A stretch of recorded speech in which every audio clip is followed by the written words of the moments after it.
yourself a cold one. They strike 'em, huh? And listen to Ross Tucker break down the top college prospects on another tasty edition of The College Draft.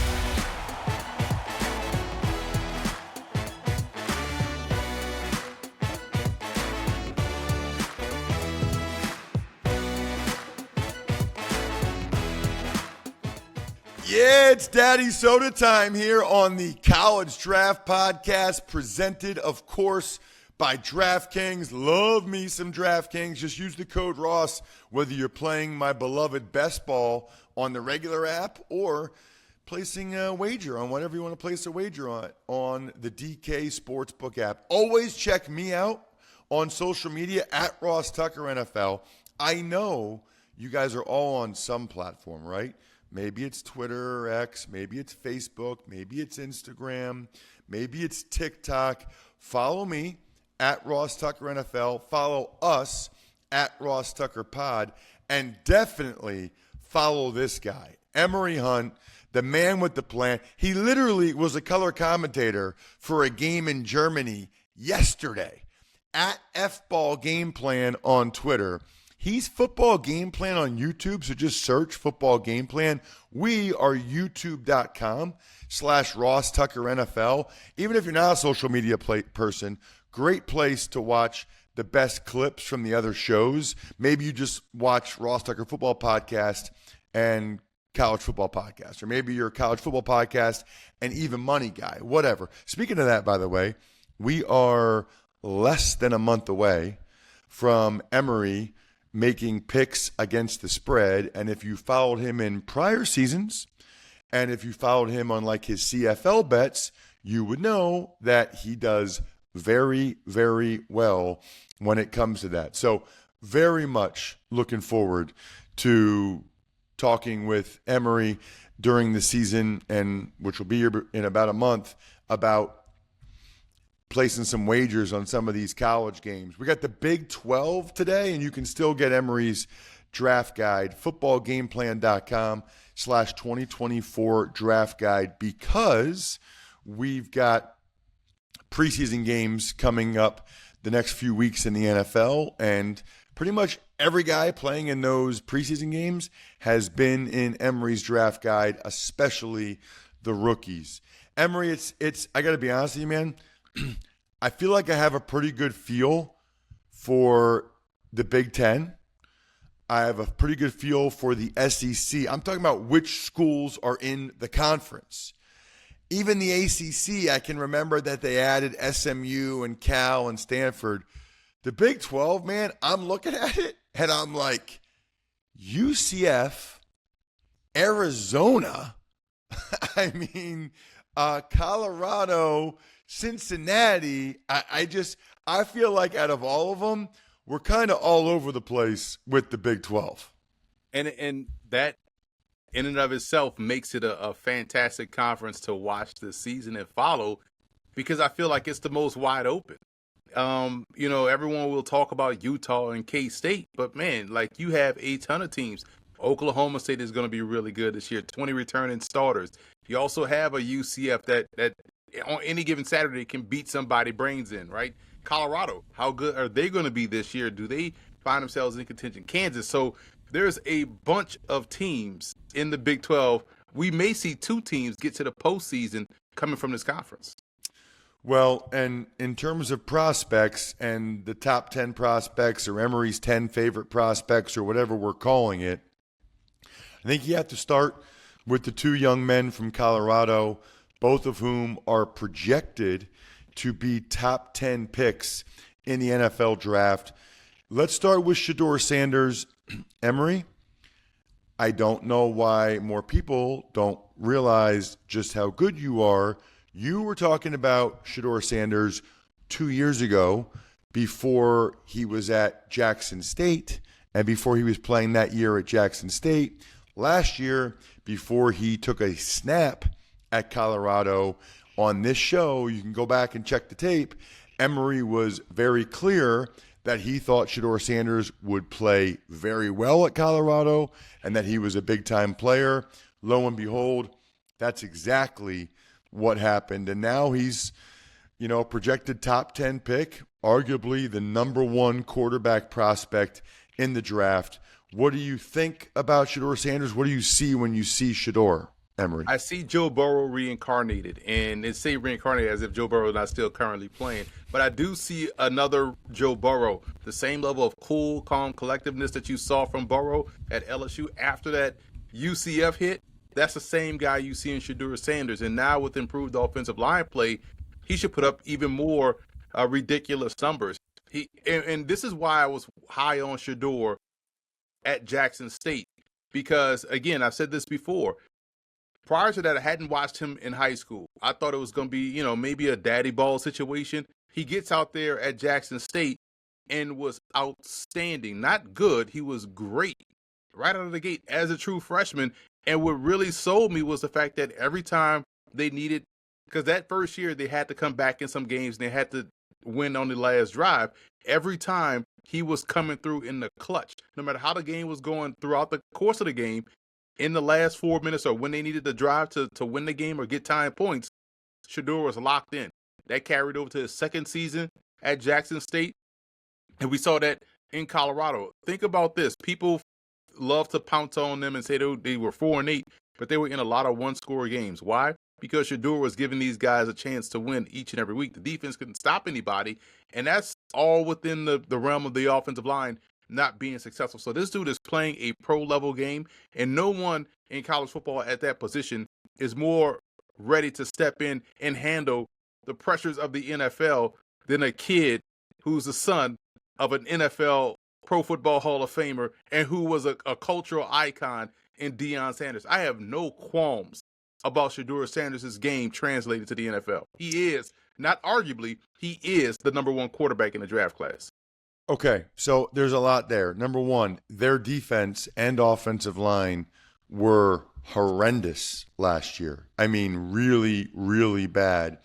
I'm so curious because I was doing some studying of Colorado and just looking at them a little bit. I am so curious to see in college football in particular how basically bringing Emory a whole new group together on the offensive line, whether or not that can work, because I can tell you that even in the NFL, that is very hard. Continuity, chemistry, time on task with the guys next to you, that matters, right? Knowing what the guy next to you is going to do, that means a lot. The longer you can have an offensive line cooking together in the oven, the better off they're going to be. It feels like Colorado, to me, is still sort of microwaving their offensive line. Now, if you have better players when you microwave it, then that's better than microwaving it with less players. But I still think that is something to keep an eye on for sure. I'll be curious whether or not their offensive coordinator, Pat Shurmur, is able to put some things in place to have a little bit more of a threat of the run game, to be a little bit more balanced, and to put the offensive line in better positions to succeed. My question for you, I guess, Emory, is where does Shedeur need to get better? Where can he and does he need to improve?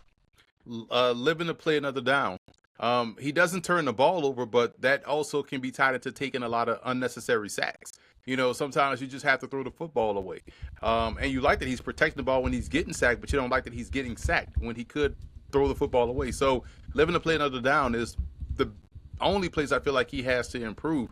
And you're right, I'm a big Pat Shurmur guy. So I expect them, with the talent they brought in at tailback, they have two tailbacks that are legit, one transferring in from Ohio State.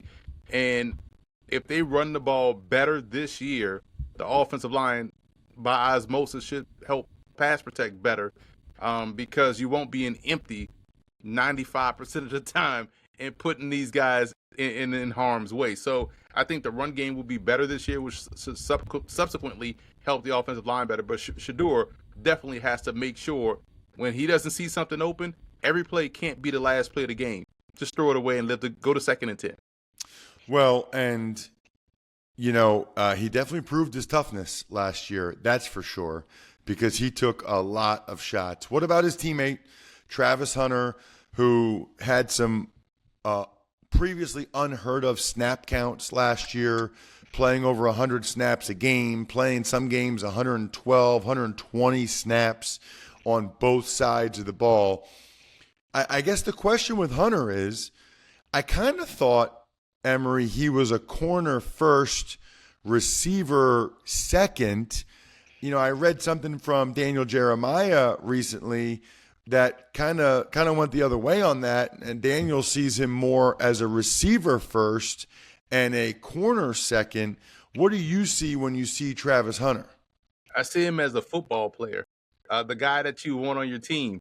It's tricky because in some games you think, oh yeah, he's definitely a better receiver than he is corner, and then next week you're like, oh, he's definitely a better corner than he is receiver. I say leave him at that, hybrid position. Have him play both. Just don't have him play every snap on both sides of the ball. But it's hard when he's that doggone good and that athletic. I think you would lean more toward corner because I'm thinking as an offensive guy, I would hate to if I'm a quarterback, I would hate to throw a football toward a defender that has equal, if not better chance of catching this pass than my receiver. That scares me more so than anything. So for that reason alone, I am leaving him at corner because the ball skills and the instincts and the football awareness, the ball awareness, that works best on defense. We could trip out of bed and find a receiver.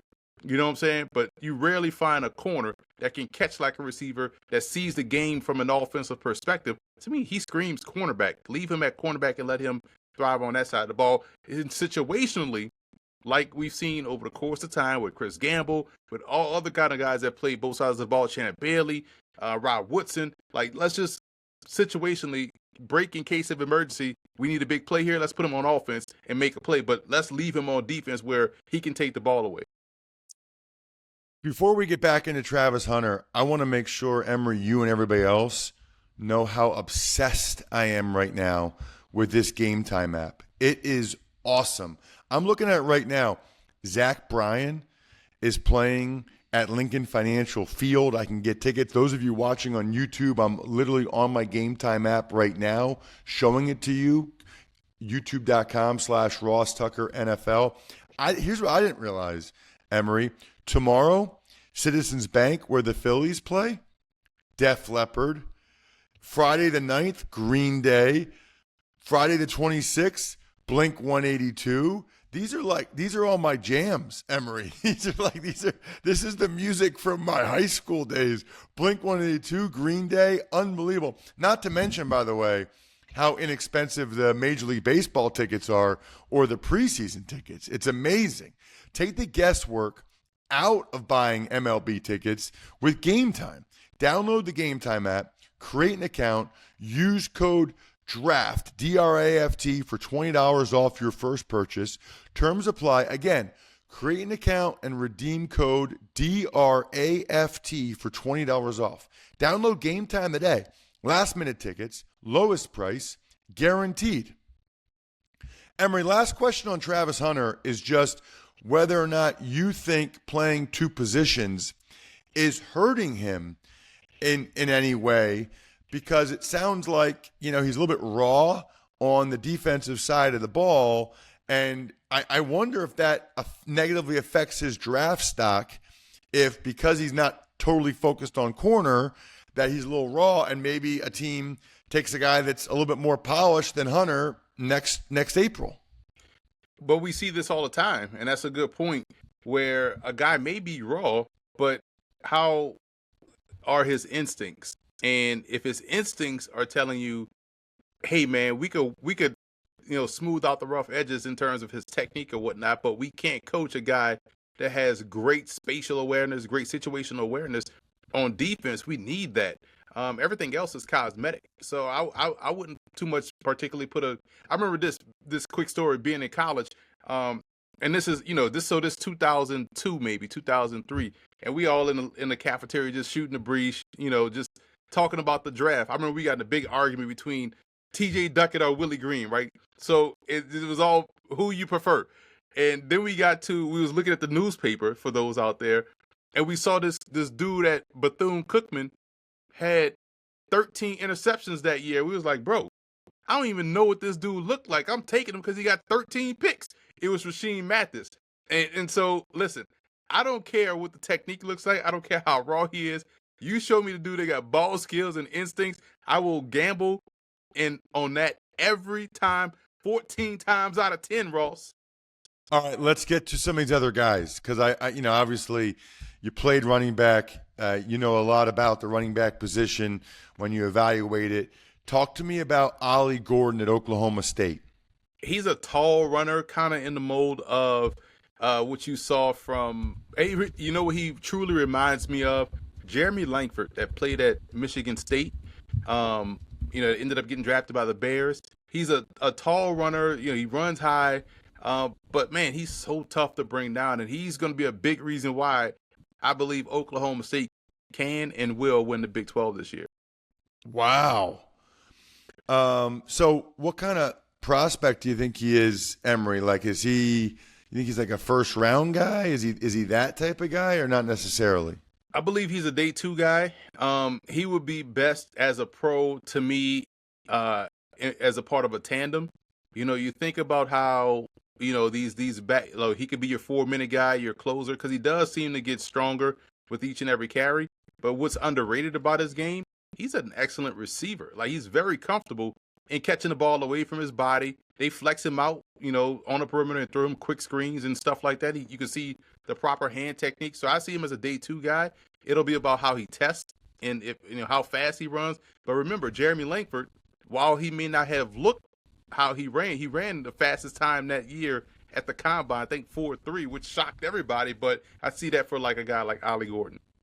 All right, let's get to the receiver from Arizona because I've seen some highlights about this guy, McMillian. I'm not even sure how to say his first name, but he had some ridiculous games last year.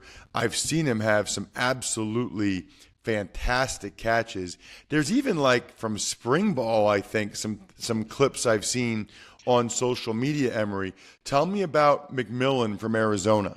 They list him as 6'4", 6'5". He runs in transitions like he's 5'10". So that's great for a guy his size. And you're right, the catch radius is ridiculous. The suction of the hands is insane. So he is someone to me that he's a first round pick all day long based off what he does and how he does it at 6'5". Wow. It's kind of interesting he didn't go with Fish to Washington, isn't it? Listen, Arizona has some dudes. That's a dark horse Big 12 contender. They got the quarterback. They got the best secondary, I feel like, in the Big 12. They have some dudes. That's a sleeper, a fly. It ain't gonna be bear down like we used to see it, Ross, but it's gonna be doggone close. Man, remember how good their defense was? The Desert Swarm defense. Back in the day, Teddy Bruschi playing nose tackle and Rob Waldrop, Chris McAllister at corner. I mean, they absolutely had some high-end players. What about Cobee Bryant, the corner from Kansas, Emory? He is strong, solid, great technician, has the ball skills, runs up and tackles rather well.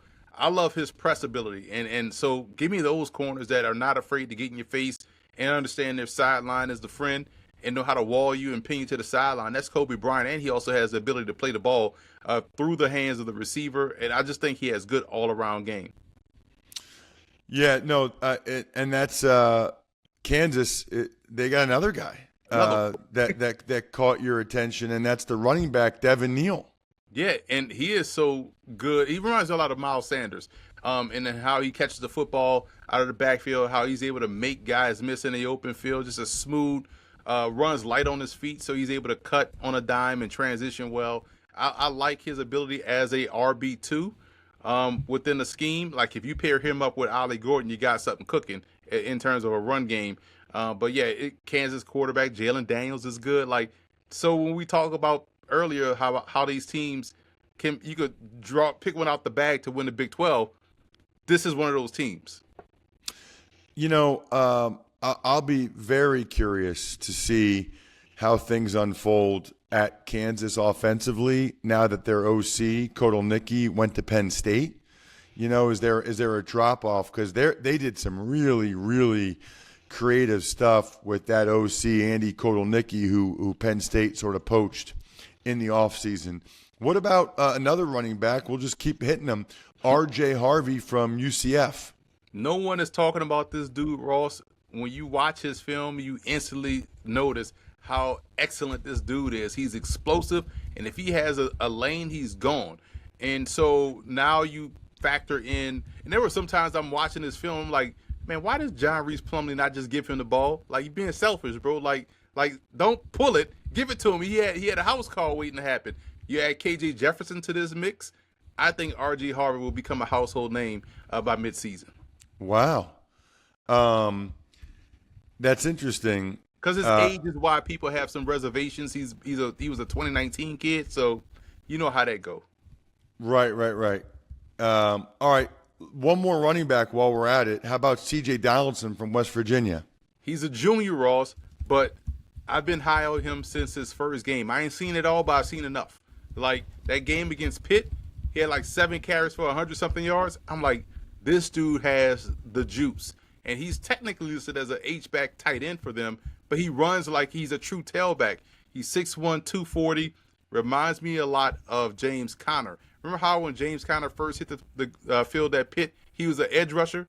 Yeah. Who also played running back. So Donaldson, to me, is a pure tailback that has vision, footwork, balance, everything that you want.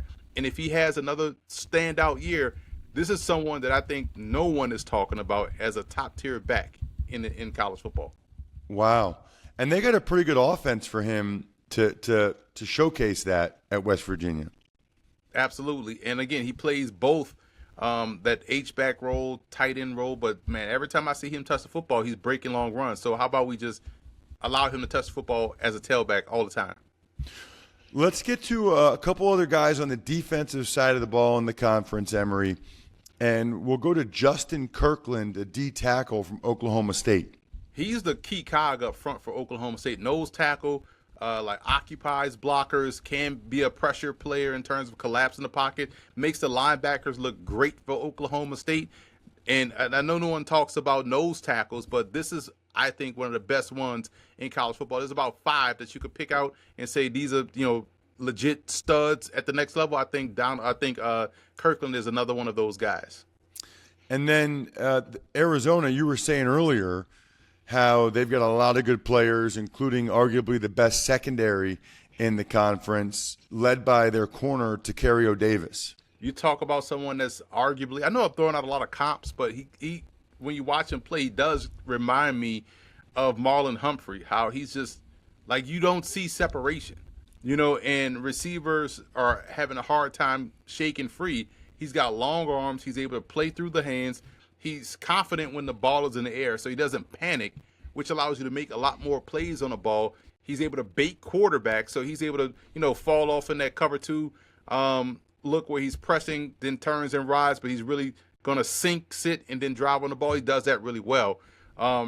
This is why I like them, as a sleeper team in the Big 12. But, yeah, he's a fantastic corner, plays a lot like Marlon Humphrey.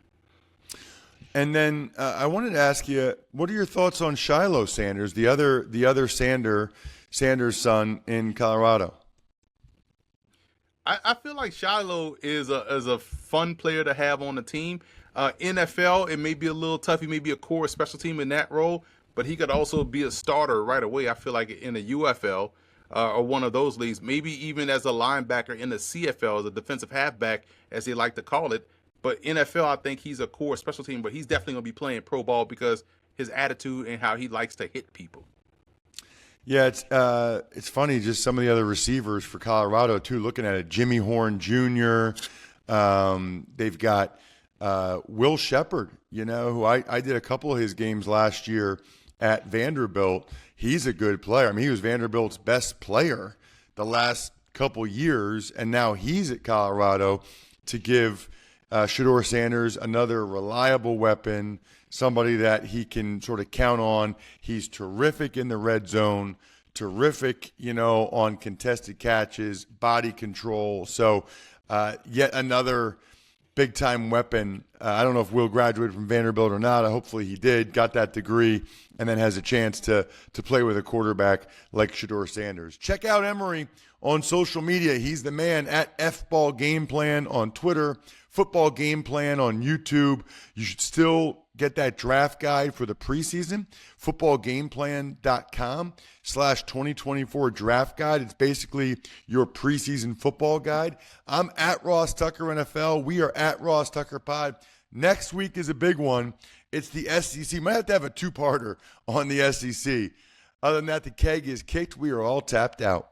Thanks for tuning in to College Draft. Make sure to also check out the Ross Tucker Football Podcast, Even Money, and Fantasy Feast, all on the DraftKings Network, YouTube, or subscribe to the podcast on your favorite platform.